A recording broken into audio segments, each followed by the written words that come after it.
It was eighth grade, one of the first really nice days outside, and I just came home from school.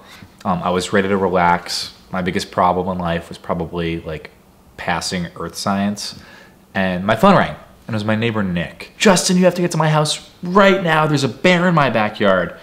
And I wasn't even sure if I heard him right. We lived in like a woodsy area of northern Westchester, but I had never heard of anybody seeing a bear before. I was completely shocked. I screamed for my mom, and we got in the car as fast as we could, and we were ready to, save Nick.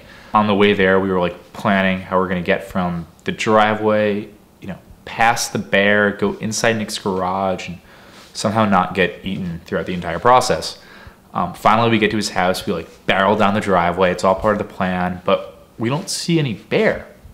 All of a sudden, Nick comes running out of the front door, and he looks so scared, and he's pointing. He's pointing. But we don't see any bear. I kind of look where he's pointing, and it looks like he's pointing towards his pond.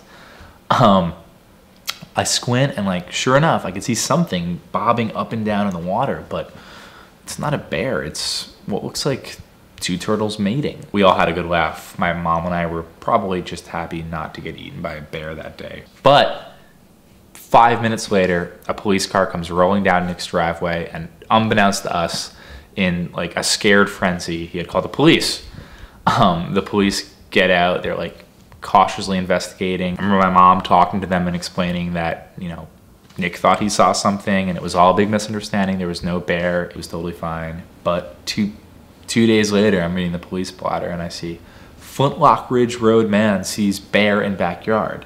I'm thinking, oh my God, that's Nick Street. Maybe somebody did see a bear or something. And I continue reading. Upon further investigation, it's possible this man saw two turtles mating. So it was Nick. There was no bear. And I, to this day, will never, ever let him forget it.